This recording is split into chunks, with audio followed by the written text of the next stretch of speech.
우리들이 잘 아는 책 중에 1만 시간의 법칙이라고 하는 책이 있습니다.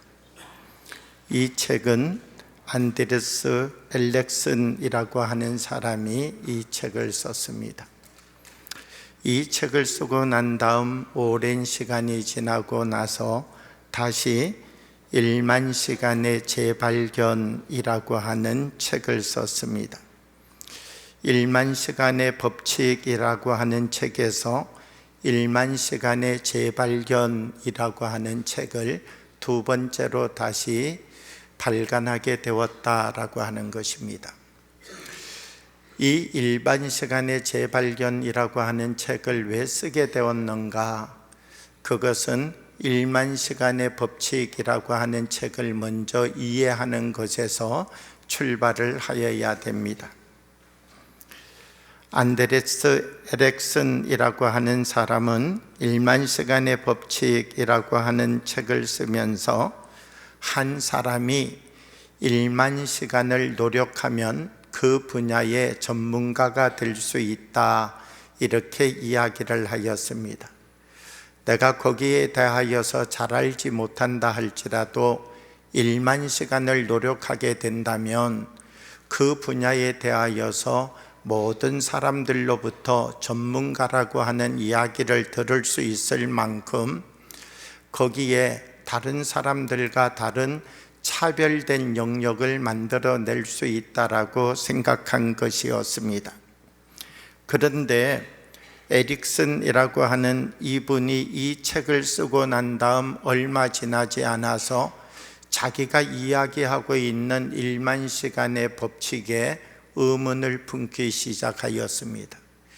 그 의문은 어떤 것인가 라고 하면 7시간 공부한 사람과 3시간 공부한 사람이 시험을 쳤는데 3시간 공부한 사람이 더 높은 점수를 받았습니다.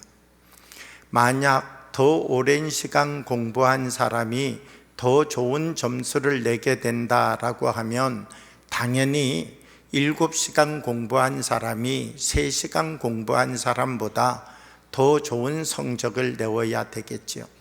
그런데 7시간 공부한 사람을 3시간 공부한 사람이 점수로 이겼다는 것입니다.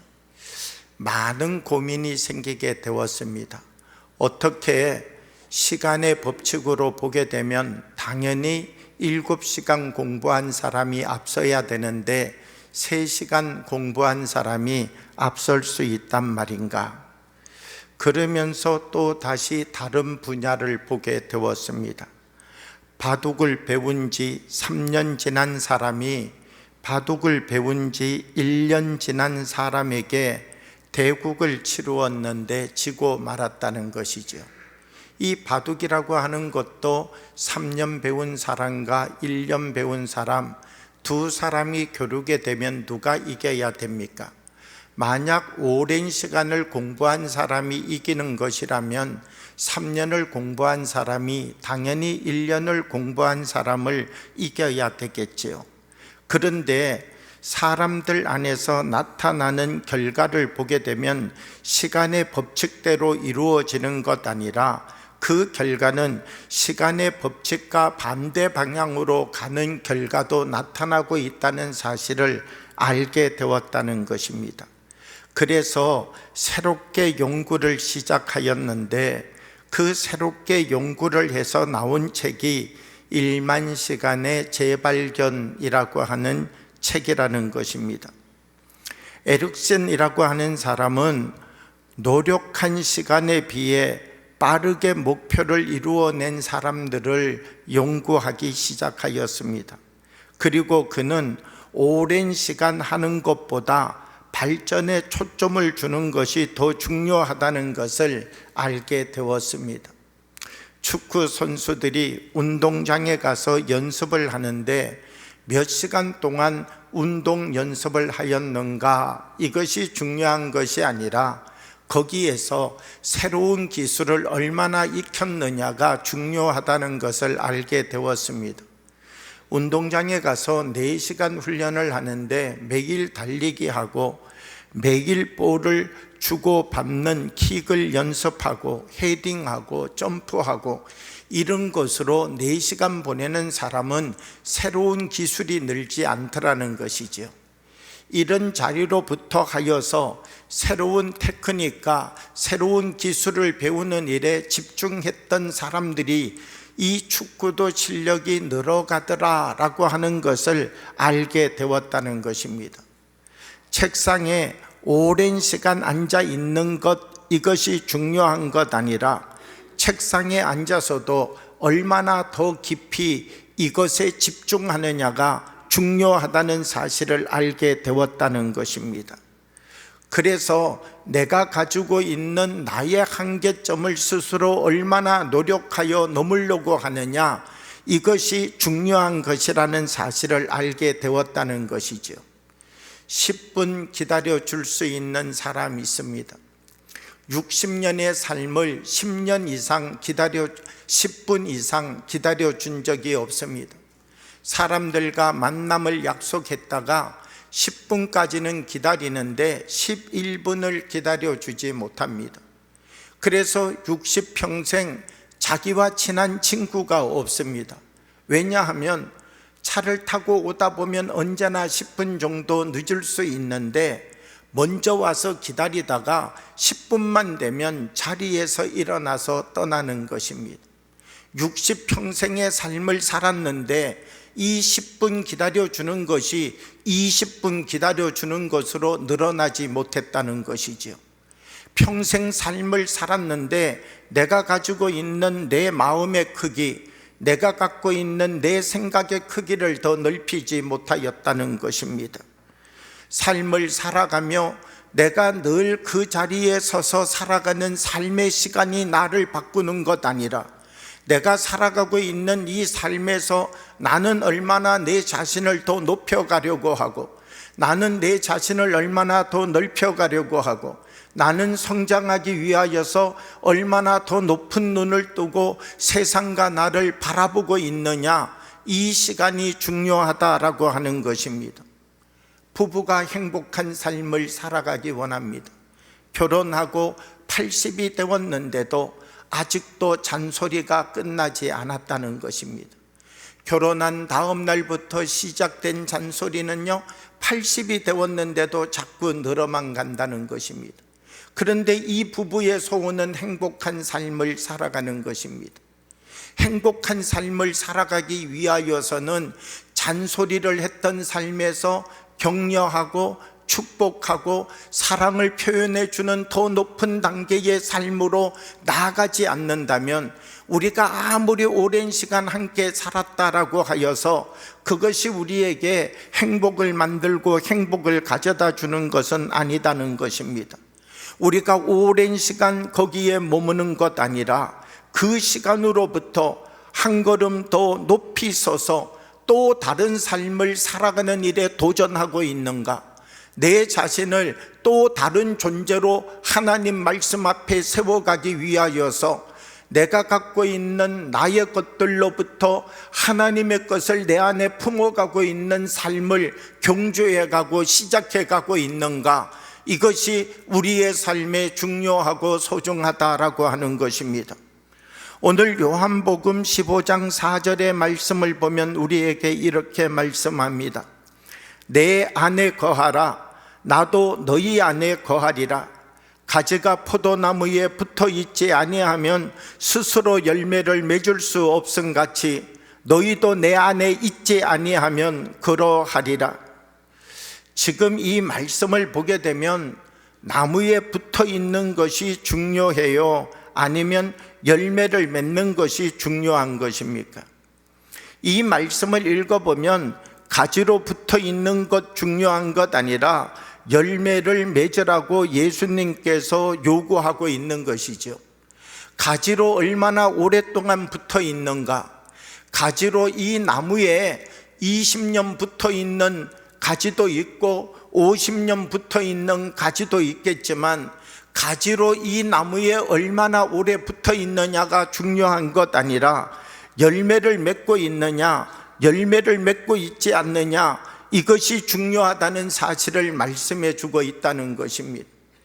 오랜 시간 믿음의 사람으로 살았습니다. 오랜 시간 예배를 드렸습니다. 오랜 시간 기도도 하였습니다.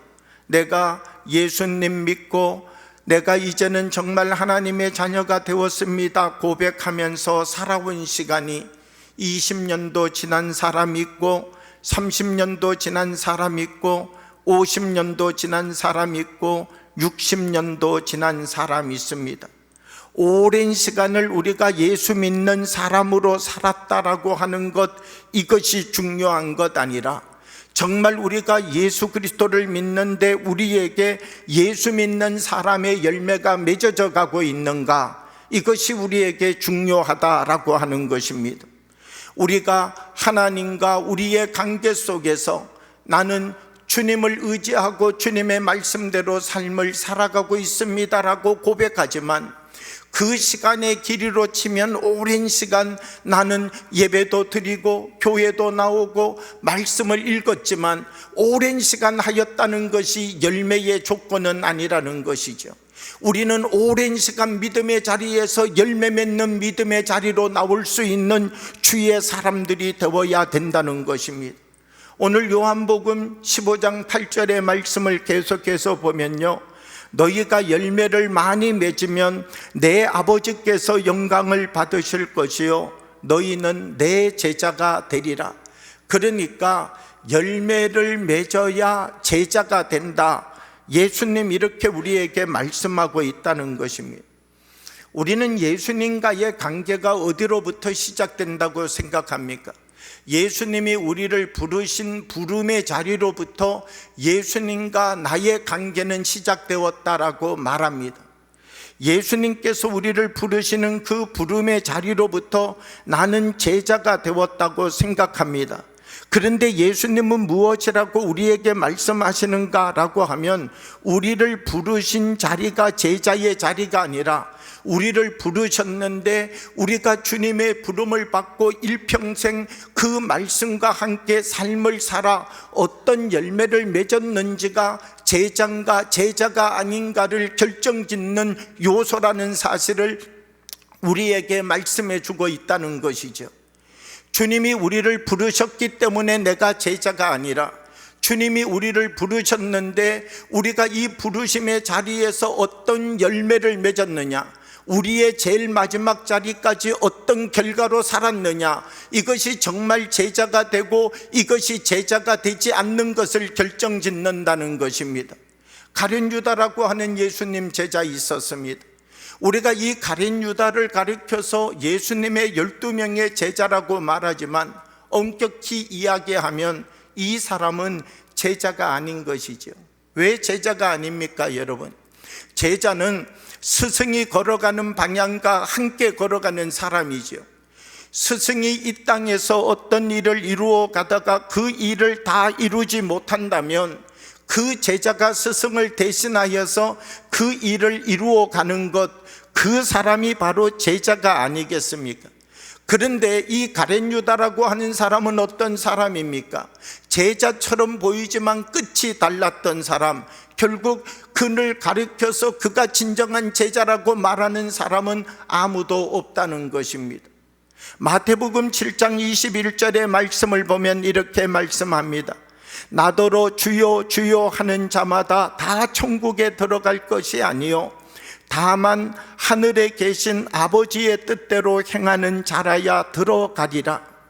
우리는 사실 이 말씀을 읽을 때마다 두렵습니다. 이 말씀을 읽을 때마다 하나님 왜 이런 무서운 말씀을 여기에다가 적어 놓았을까? 왜 믿기만 하면 주여 주여 하기만 하면 천국에 들어간다 이렇게 적어 놓아도 믿음의 삶을 살아가기가 힘든데 주여 주여 하는 자마다 천국에 들어가지 못한다라고 이야기를 하면 도대체 이 말씀을 성경에 기록해 놓은 의미와 뜻이 무엇입니까? 우리가 하나님 앞에 질문하고 싶은 마음이 생길 때가 있는 것이죠. 하나님께서 주여 주여 하는 자마다 다 천국에 가는 것 아니고 내 아버지의 뜻대로 행하는 자야야 천국에 들어갈 수 있다. 이 말씀을 성경에 기록해 놓은 이유는 어디에 있겠습니까? 우리가 하나님을 믿더라도 바로 믿는 사람이 되라는 것이죠. 우리가 하나님을 믿는데 주여 주여 오랜 시간 주님이라고 하는 이름을 부르며 살았지만 하나님의 뜻대로 행하지 못하는 사람이었다면 내가 하나님의 이름을 주여 주여 부르던 이 믿음의 사람에서 하나님의 뜻대로 행할 수 있는 믿음의 사람으로 변화되고 성숙되고 하나님의 깊은 뜻을 이루어 갈 수 있는 참된 제자가 되는 삶을 살아가라. 이 말씀을 우리에게 이야기해 주고 있는 것이지요. 오늘 우리들 한 사람 한 사람은 주님이 우리에게 말씀하여 주신 은혜 가운데 굳게 서서 내가 주님과 나의 오랜 시간을 되돌아보며 나는 여전히 그 자리에 머물러 있는가? 나는 예배를 드릴 때마다 잘하기 위하여서 발버둥 치고 나는 찬송을 부를 때마다 이 찬송이 나의 믿음의 고백이 되어지기를 주님 앞에 기도하고 말씀을 읽고 이 말씀이 나의 눈에 비추어질 때마다 하나님 이 말씀대로 살아갈 수 있는 힘을 내게 주십시오. 하나님 주님께서 이 말씀을 통하여 주시는 주의 음성대로 살아갈 수 있는 성령의 힘과 성령의 능력을 내게 옷 입혀 주십시오. 말씀을 사모하고 그 말씀을 붙잡고 살아가려고 하는 나를 딱 끌어당기고 나를 붙잡고 나로 하여금 하나님의 진리 가운데 서지 못하도록 끌어당기는 어둠으로부터 빛 대신 주님 앞에 나가서 다시 하나님이 주시는 더 큰 은혜와 능력을 짓기 위한 간절함이 우리 가운데 있는가? 이것이 우리의 믿음과 신앙의 삶에 중요한 것이지요. 오랜 시간 믿음의 사람으로 살았습니다. 그런데 이 오랜 시간 믿음으로 살았다는 것이 우리가 열매를 맺을 수 있는 조건은 아니라는 것입니다.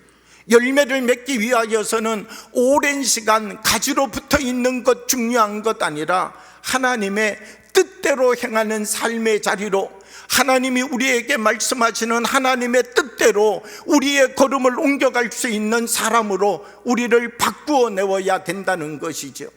내가 살아가고 있는 나의 삶의 자리, 여기에 우리가 너무나 익숙해져서 하나님이 우리에게 주시는 말씀보다 여기가 좋사오니 우리가 이와 같은 믿음의 고백을 가지고 여전히 이 자리에 머물러 있다면 우리 한 사람 한 사람 하나님이 주시는 더 깊은 말씀을 붙잡고 지금 있는 자리로부터 하나님이 내게 주시는 그 열매를 맺기 위한 삶의 자리로 한 걸음 한 걸음 하나님 안으로 들어갈 수 있는 참된 제자가 되어야 된다는 것입니다.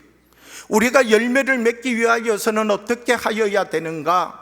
요한복음 15장 5절은 우리들에게 이렇게 말씀합니다. 나는 포도나무요 너희는 가지니 그가 내 안에 내가 그의 안에 거하면 사람이 열매를 많이 맺나니 나를 떠나서는 너희가 아무것도 할 수 없음이라 말씀합니다. 그가 내 안에 내가 그 안에 거하면 이렇게 말씀합니다. 예수님이 내 안에 거하고 내가 예수님 안에 거하기 위하여서는 어떤 역사와 어떤 일이 일어나야 되겠습니까? 우리는 어떻게 하면 예수님 안에 거하고 어떻게 하면 예수님이 내 안에 거할 수 있는 것입니까? 예수님께서 갈릴리 바닷가에 가셔서 말씀을 전하시려고 하다가 보니까 너무나 많은 사람이 예수님 따르는 것입니다. 그런데 저기 보니 베드로의 배가 있습니다. 예수님께서 베드로에게 베드로야 오늘 너의 배 나에게 좀 빌려줄 수 있겠느냐? 그랬더니 베드로가 예수님께 자기의 배를 빌려드렸습니다. 그랬더니 베드로는 이 갈릴리 바다 조금 떨어진 무태서 조금 떨어진 바다 쪽에 와서 예수님 찾아온 수많은 사람들을 해변에 놓고 이 배가 마치 강대상처럼 거기에서 예수님이 말씀을 증거하기 시작하였습니다. 이 아침부터 시작된 말씀은 오후가 될 때까지 그들에게 말씀을 전하신 것이죠. 그리고 난 다음 예수님은 베드로에게 이야기하였습니다. 베드로야, 이제 깊은 데로 가서 그물을 던져라. 이 베드로는 예수님의 그 이야기를 듣고 난 다음 말씀에 의지하여서 내가 그물을 던지겠습니다, 그렇게 고백하였습니다. 오늘 베드로의 배 위에서 예수님께서 하신 말씀은 두 방향입니다. 예수님께서 아침부터 오후가 될 때까지 말씀을 전하신 말씀은 거기 있는 모든 사람에게 주신 말씀입니다. 모든 사람이 그 예수님의 말씀을 들었던 것이죠. 이 모든 사람에게 주시는 말씀을 끝낸 다음 베드로에게만 주시는 말씀을 말씀하고 있습니다. 깊은 데로 가서 그물을 던지라는 것이죠. 그런데 이때까지 베드로가 예수님께 드리고 있는 이야기를 보면, 선생님이요, 내가 밤이 낮도록 수고하였으되 잡은 것이 없지만은 말씀에 의지하여 그물을 던지겠습니다. 이 베드로가 예수님을 대하는 모습을 보게 되면 선생님이요, 이렇게 표현하고 있다는 것입니다. 그물을 가져다가 던졌습니다. 그랬는데 물고기가 얼마나 많이 잡혔는가?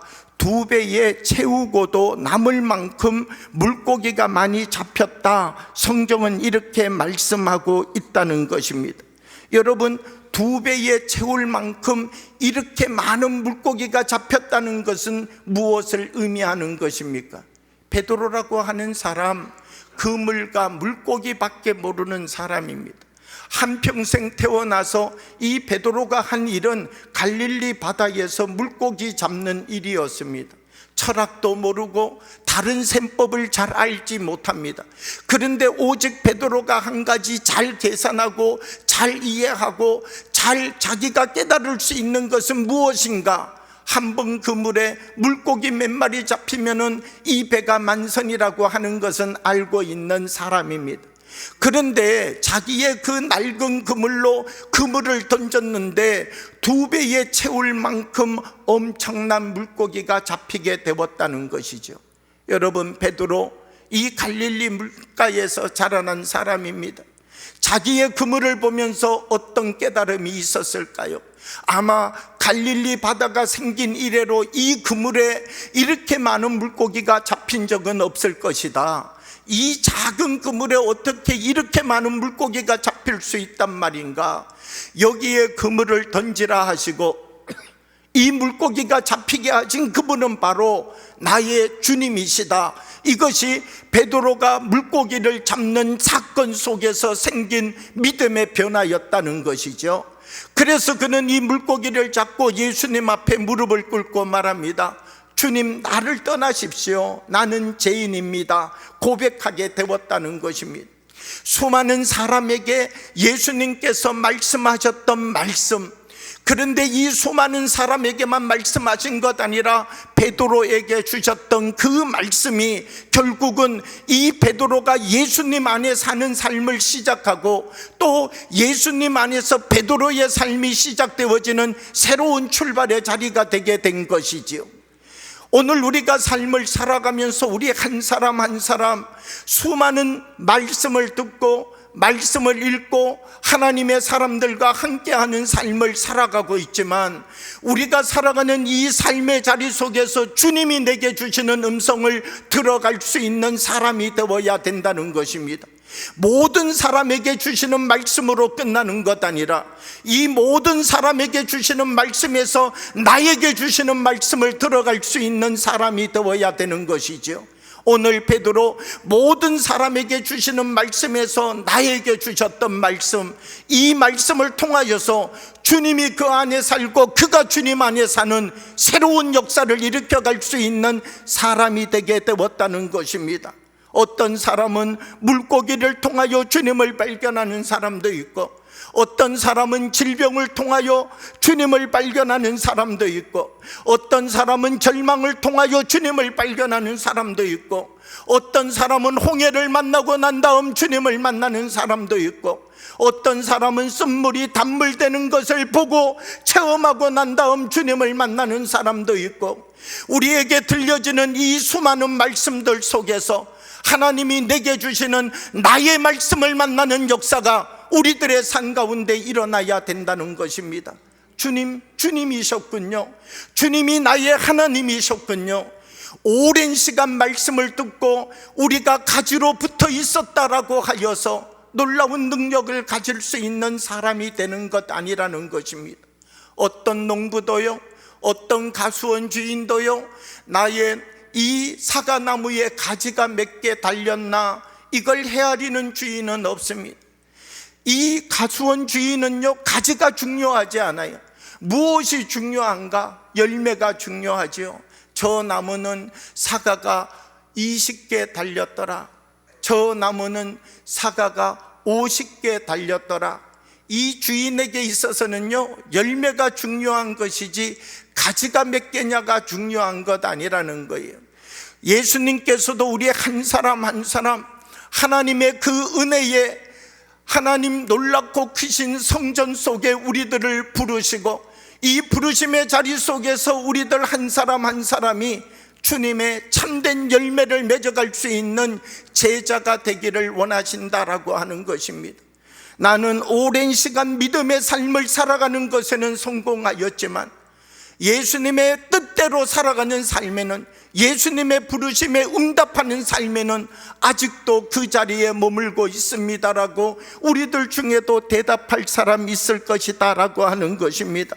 그러나 오늘 이 자리가 주님 앞에 서서 이제는 가지로 붙어 있는 것에서만 만족한 것 아니라 열매 맺는 믿음과 신앙의 사람으로 한 걸음 더 앞을 향하여 나가 주님, 이제는 내가 주님의 제자입니다라고 고백할 수 있는 아름다운 열매들이 우리의 삶에도 맺어지기를 원합니다. 오랜 시간 우리가 무엇을 하였다고 변화될 수 있는 것 아닙니다. 결단하고 주님 앞에, 주님이 우리를 부르시는 자리에 나를 세워가는 사람이 되어야 되는 것이지요. 하나님, 올해는 내가 주님 앞에 봉사한다라고 했었는데요, 내년에 한다라고 작정했었습니다. 그런데 생각해 보니 내년도 어려울 것 같고요, 전내년부터 하려고 합니다. 그런데 가만히 보니까 그 기도가 30년 전 기도입니다. 30년 전부터 주님 내년에 이렇게 했는데 강야 40년을 지나게 되었습니다. 여러분, 우리가 2024년을 보내고 2025년 이 새롭게 시작하는 자리는 주님과 작은 것이라도 함께하는 자리가 되기를 원합니다. 작은 것으로부터 주님과 함께 동역하고 주님과 함께 말씀 듣고 주님과 함께 은혜 나누는 삶이 시작되기를 원합니다. 나는 다른 것 주님 앞에 드리지 못하지만 내 목소리 드리고 싶습니다 라고 하는 분들은요, 우리 찬양대 지원해 주면 좋겠습니다. 왜냐하면 우리가 한번 2부 예배 드리는데 온 성도가 다 찬양대가 되어서 예배 드린다면 얼마나 좋겠습니까? 우리가 이 찬양대의 좌석을 이렇게 정한 것도 이유가 있습니다. 우리가 찬양대가 한 100명쯤 되면 얼마나 좋겠는가? 우리가 찬양대가 200명쯤 되면 얼마나 좋겠는가? 내가 예배를 드릴 때마다 나와서 이 예배의 자리에 무리가 되지 않고, 내가 이 예배의 자리에 구경꾼이 되어지지 않고, 내가 이 예배의 자리에 나와서 예배를 드릴 때마다 하나님 앞에 나의 작은 정성을 함께 드려가며 주님, 내가 드리는 이 예배를 주님이 받아 주옵소서라고 하는 더 깊은 예배자로 우리를 세워가는 예배가 우리들 속에서 시작되기 시작한다면 효성영광교회뿐만 아니라 예배드리는 우리 한 사람 한 사람에게도 하나님이 부으시는 더 큰 은혜가 있을 것임을 믿습니다. 작은 것 하나 속에서도 우리가 함께 섬겨가고, 작은 것 하나 속에서도 하나님이 우리에게 주시는 하나님의 뜻을 이루는 삶을 이루어가는 믿음의 사람들이 되어서 우리들을 통하여 더 크고 놀라운 주님의 뜻을 세워가는 믿음의 사람들이 되어지기를 주님의 이름으로 축복합니다. 함께 기도드리겠습니다. 사랑의 아버지 하나님, 오늘도 우리 가운데 성령으로 임하여 주시고, 우리가 오랜 시간 믿음 생활했던 자리로부터 이제는 주님의 열매를 맺어갈 수 있는 더 성숙한 믿음의 자리로, 더 깊은 부르심의 자리로 지금 있는 곳에서 주님과 함께 호흡하고 주님과 같은 마음 품고 주님과 같은 방향으로 걸어가며 주님이 주신 십자가 함께 지고 가는 믿음의 일꾼들이 되도록 우리들을 사용하여 주옵소서. 예수님 이름으로 기도하옵나이다. 아멘.